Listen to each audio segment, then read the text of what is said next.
ಇವತ್ತು Mangaluru buns recipe ಹೇಗೆ ಮಾಡೋದು ಅಂತ ನೋಡೋಣ.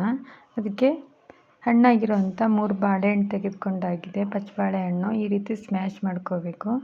ಸ್ಮ್ಯಾಶ್ ಮಾಡ್ಕೊಂಡಾದ ನಂತರ 1 ಚಮಚ ಜೀರಿಗೆ, 1-2 ಚಮಚದಷ್ಟು ಸಕ್ಕರೆ, 1 ಚಮಚ ಉಪ್ಪು ಮತ್ತು 1/4 ಚಮಚದಷ್ಟು ಬೇಕಿಂಗ್ ಸೋಡಾ, 1 ಚಮಚ ತುಪ್ಪ ಮತ್ತು 1 ಸೌಟಷ್ಟು ಮೊಸರು ತೆಗೆದುಕೊಂಡು ಈ ರೀತಿ ಮಿಕ್ಸ್ ಮಾಡ್ಕೋಬೇಕು.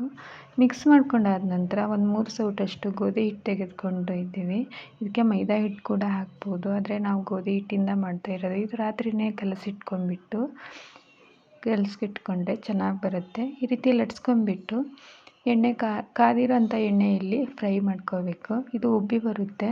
ಇದು ಕಾಯಿ ಚಟ್ನಿ ಮತ್ತು ಸಾಗು ಜೊತೆಗೆಲ್ಲ ತುಂಬಾ ಚೆನ್ನಾಗಿರುತ್ತೆ. ಇದು ಮಂಗಳೂರಲ್ಲಿ ಮತ್ತು ಮಲೆನಾಡಲ್ಲಿ ತುಂಬ ಫೇಮಸ್ಸು. ನಾವು ಕಾಯಿ ಚಟ್ನಿ ಜೊತೆಗೆ ಸರ್ವ್ ಮಾಡ್ತಾ ಇದ್ದೇವೆ.